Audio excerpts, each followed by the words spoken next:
Okay, for scenario 2, I'm going to summarize the scenario real quick. First thing before I do that, I want to talk about 365 calendar. So we have a 365 calendar, which is your annual daily calendar. You have a 360 calendar as well. 360 calendar says that all months are equal, they all have 30 days. Okay, so if you have February on a 360-day calendar, February has 30 days. Okay, now February doesn't have 30 days in real life, so we have to make sure that we're looking at the right calendar when we're doing these calculations. The test will tell you what to calculate it on. To be honest with you, if in doubt, always calculate the 365 calendar, and you don't have to worry about it. Okay, so I'm going to take this 365 calendar off here. This scenario, purchase price $178 with an 80% LTV. The buyer owns the day of closing, which is April 15th. The binder check is $6,000. Attorney fee, title insurance, recording fees. So attorney fee is $300, title insurance is $1,240, recording fee is $6, buyer recording is $1,950. Doc stamps and D stamps we have to figure out based on the mortgage. WDO is $225, survey is $400, 6% commission, $10,680, and the taxes that will be prorated are $3,618 annually. What are our questions? First of all, where are all these? Page 2. Page 2. Where's this? What is it? Page 3. This is on page 2 as well. Oh, taxes. Taxes is on page 3, but it's also on a summary, right? So all the summary is going to include all this, right? So I want to make sure that we understand that expenses are on page 2. So if the question asks, where is this expense? Where is it at? The sales price is what? Information, so it's page 1. Sales price is what, though? Well, we're not worried about the page number. Oh, sorry. Well, we are worried about the page number.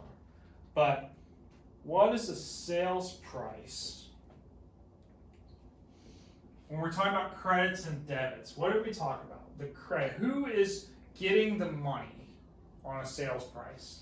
The seller. The seller gets the money. Credit seller. Is it credit seller only, or is it credit seller, debit buyer? Debit buyer. It has to be debit buyer, right? Because the buyer is giving the money.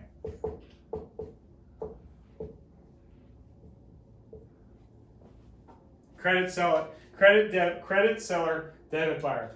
A is debit seller, C is debit seller, D is credit seller only. So guess what the answer is? B. It has to be B, right? Doesn't even matter that you know what page it's on. Right? Summary transaction, it's on page 3 because it's purchase price. Page 1 is information about the property of the borrower or seller. There's no numbers on page 1. Well, okay, I just remember the recap of the loan estimate. Right. Okay. Right. So, but actual on the actual closing statement is not there, right? Okay. It's either 2 or 3, right? Good news is there's only one answer that has page 3.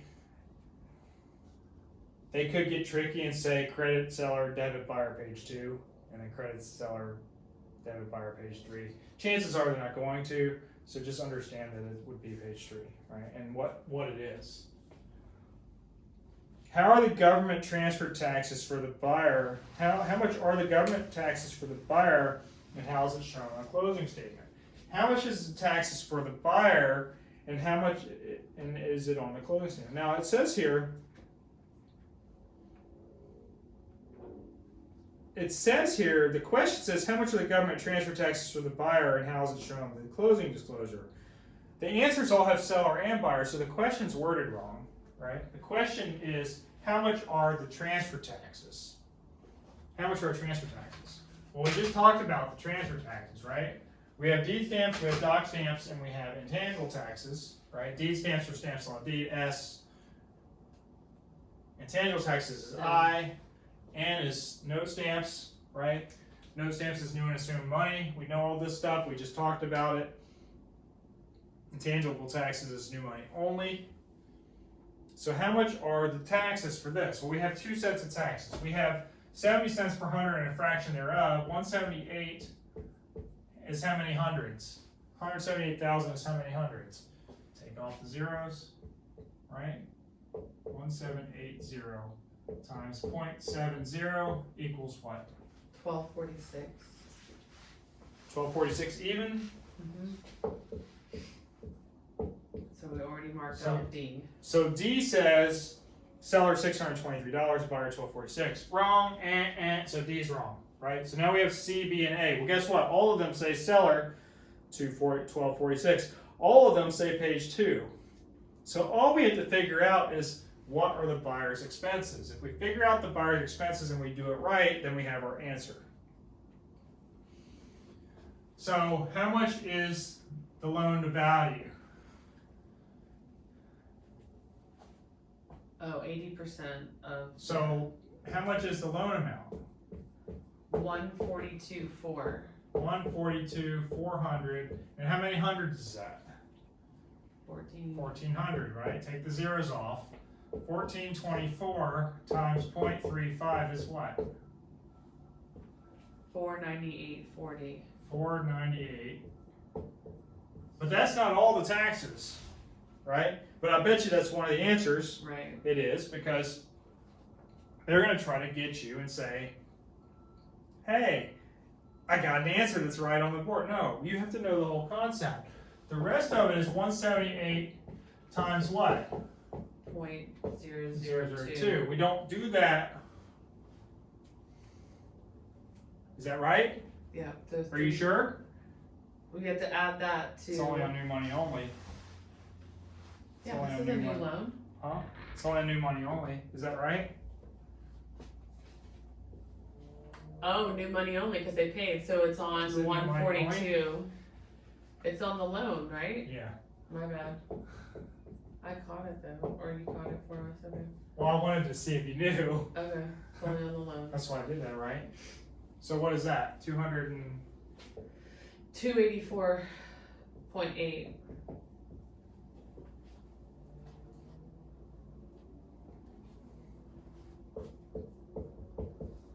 Okay. Oh, okay. so what do we get for the answer? C. 783.20.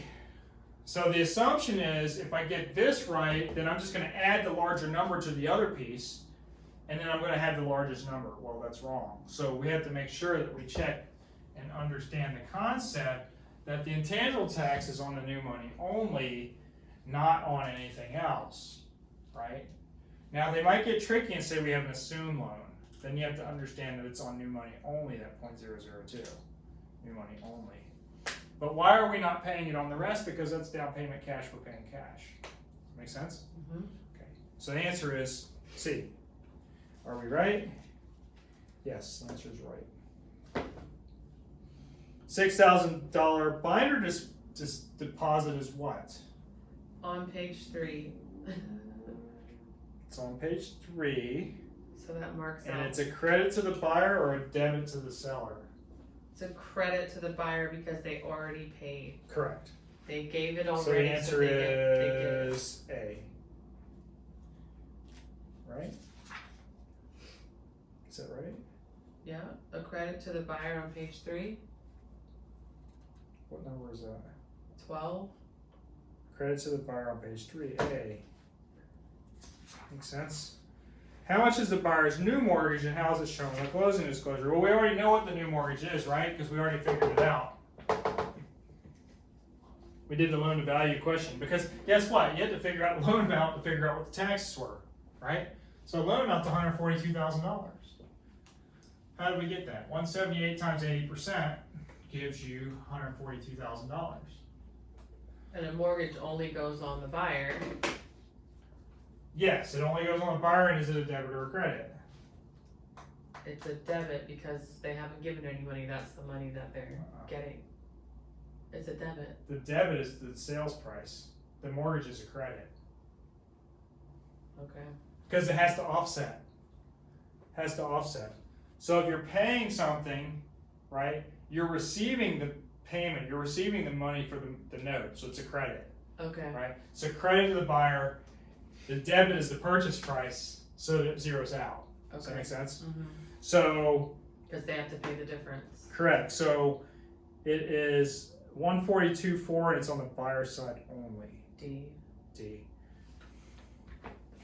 Didn't care if it was a credit or a debit. Yeah, but that's, yeah, But- so. but I you need need to learn understand that. the I do need to concept, learn right? that, yeah, so that helped with the purchase price. Purchase price of debit, so the other piece Is is a credit. debit, and the other piece is a credit, okay.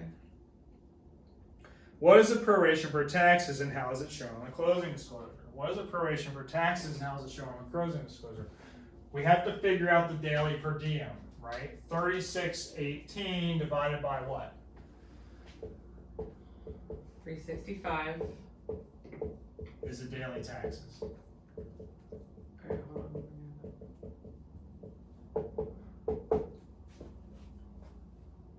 Around $10? Yeah, $9.91 and 23. 23 10 thousandths. So then January is 31. So what day is closing? The seller owns how many days? The seller has 104 days. Mm-hmm. Seller has 104 days times $9.91.23. The only reason I know it's 104 days is because we just did this question, right? $1,030. $1,030. 0.879, so 88. It's $1,030.88. Is that one of the answers? Yes. It is. It's two of the answers. Is it a debit seller or credit buyer? Doesn't matter because if you remember it's on page 3, then it's C. Correct.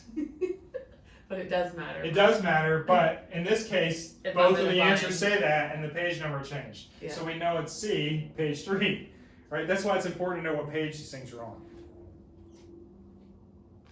I mean, I will get it, but I'm just saying that helped me right there. That you know what I mean. That's why this is on. That's why we're working through these so that you understand the closing statement. The closing statement's more important for us to make sure that we're protecting our buyers, but ultimately we need to know where these things are supposed to be so that they're in the right place so we don't get caught, right? 10% of your test is closing disclosure.